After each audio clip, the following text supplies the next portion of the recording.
Hey guys, ayan, update na naman tayo kay Paulo Avellino post. Ayan, updated talaga si Papi, ano. I love, a love like this, please.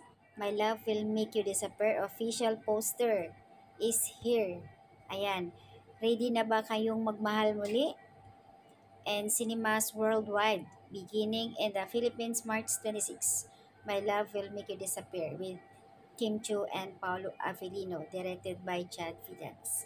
Guys, ito na nga ang inaantay nating lahat.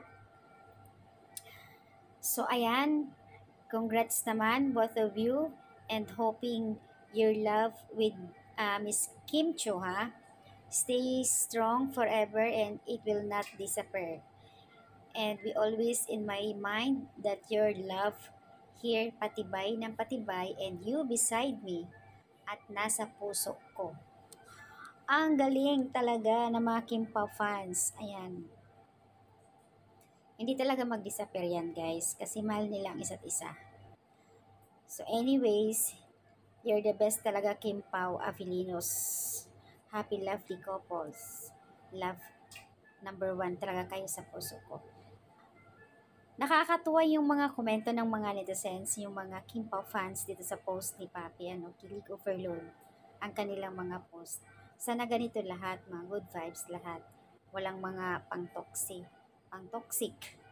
And a new history will unfold blockbuster film for a much-loved tandem called Kim Pao. My love will make you disappear. Ipanalo natin ito guys. Kailangan i-blockbuster natin to.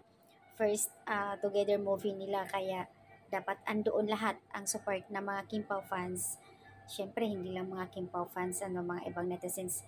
Sabi nga doon sa nagkomento, I'm 69 years old, senior. Pero kapag nakita ko yung ayuda or video ng Kim Pao, kinikilig ako sobra. As in, andoon yung kilig ko sa kanila. Nakakatuwa lang isipin na and sa lahat ng love team, sila yung talagang ahead ng edad. Pero yung chemistry nila, ang lakas. Ayan.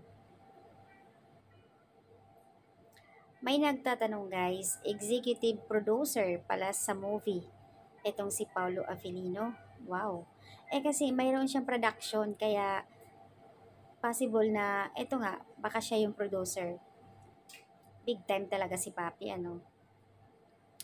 So ayan guys, ang update sa post ni Paulo Avellino sa kanyang Facebook 1 hour ago lang.